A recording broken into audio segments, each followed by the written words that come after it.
اور پھر وہ یہ نہیں سوچتا کہ میرے گھریلو کام جو ہے میری مرضی سے ہوں گے، پھر وہی ہوگا جو میرا رسول کہے گا، کیونکہ نبی وہی کہتا ہے جو رب کہتا ہے۔ یہ نبی کی شان ہے نا، ہر نبی جتنے بھی آدم سے لے کے عیسیٰ تک آئے سب کی شان یہی ہے، وہ اپنی سوچ سے نہیں بولتے، جو رب ان کے سینے میں ڈالتا ہے وہی وہ بولتے ہیں، اسی پہ وہ کامل رہتے ہیں۔ دنیا ادھر کی ادھر ہو جائے لیکن اس پیغام سے ایک لمحے کے لیے بھی پیچھے نہیں ہٹتے۔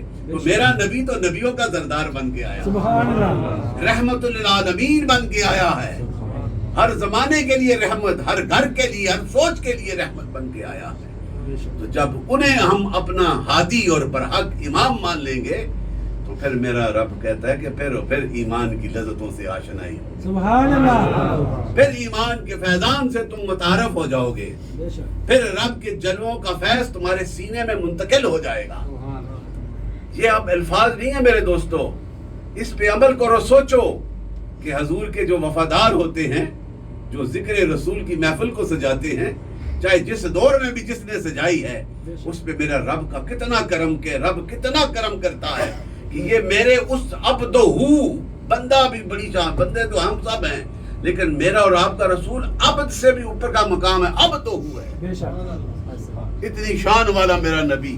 جب ان کے ساتھ جو لگ جائے گا، اس دور میں لگے تھے نا جو ساتھ، آج ان کے تذکرے کل بھی میں نے کیا ہے، سیدنا ابو بکر صدیق تعالیٰ عنہ، یہ اس دور میں لگے تھے نا ساتھ، پھر پیچھے نہیں دیکھا، نہ مال کو دیکھا نہ خیال کو دیکھا، دیکھا تو چہرہ رسول کو دیکھا۔ یہ حقیقت ہے نا، اس لیے ہم ان کے نام لے کے سبحان اللہ بھی کہتے ہیں، دل بھی خوش ہوتے ہیں، کیوں کہ وہ میرے نبی کے در کے غلام بن گئے۔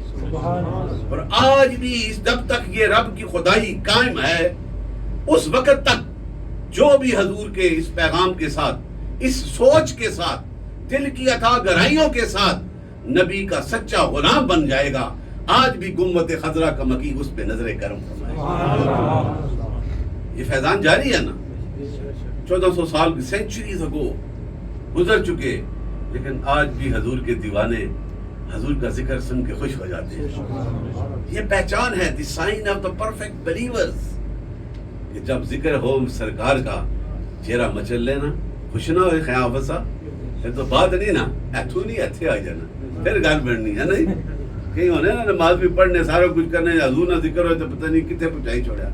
تمہیں کیا پتا میرے رسول کا مقام کیا ہے، میری حقیقت کو حضور نے حضرت ابو بکر صدیق کو فرمایا تھا نا، ابو بکر تو میرے کتنے قریب ہے، اور میں تمہیں اپنا رفیق بنایا، صدیق بنایا، اتنی شان والا، لیکن پھر بھی تو میری حقیقت سے باخبر نہیں ہو۔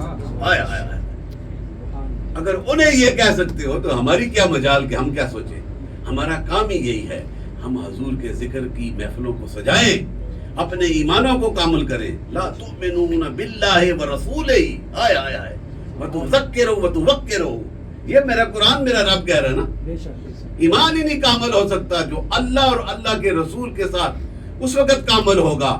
میرا رب کہتا ہے کہ میرے رسول کی توقیر بھی کرو، تعظیم بھی کرو۔ آیا سبحان اللہ، یہ اللہ کہہ رہا ہے نا قرآن کا، اتنی عزت کرو حضور کی تعلیمات، حضور کے حسن و جمال، حضور کی پیغام، حضور کی اداؤں، حضور کا پیغام، اس سے پیار کرو، جتنی بھی تعریف کرو کم ہے۔ رب کا قرآن عظیم میں کر رہا ہے، ایمان کامل ہی نہیں ہو سکتا جو یہ ایسا نہ کرے، اور ایمان اسی کا کامل ہوتا ہے جو نبی سے وفادار بنتا ہے۔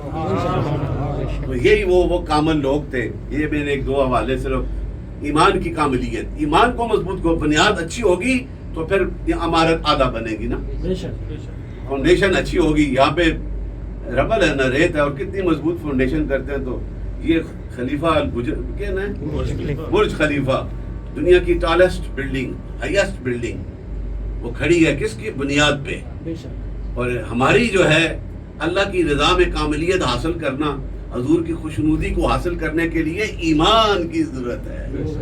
ایمان کو کامل کرو، اور ایمان کی کاملیت کی ایک ہی ریکوائرمنٹ ہے، کوئی کسی یونیورسٹی میں جانے کی ضرورت نہیں، دل کے ساتھ حضور کے ساتھ پیار کرو، حضور کی تعظیم کرو، توقیر کرو، میرا رب کہتا اور پھر صبح و شام میرا ذکر کرتے رہو۔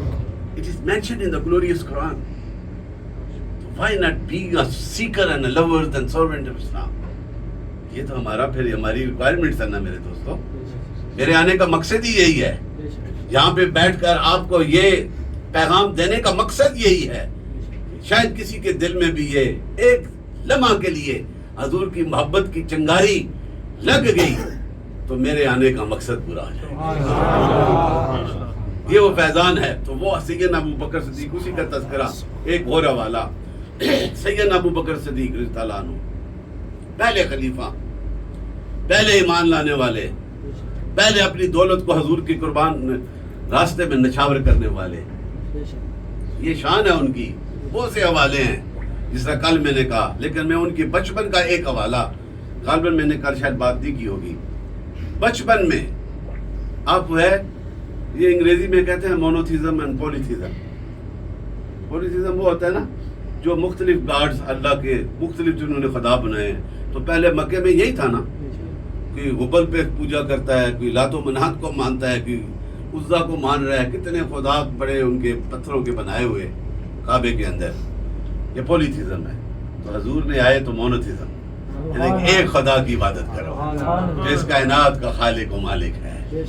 تو اس وقت بھی جب حضور آئے تھے ابھی بچپنا تھا، اور سیدنا ابو بکر صدیق بھی کم عمر کے تھے.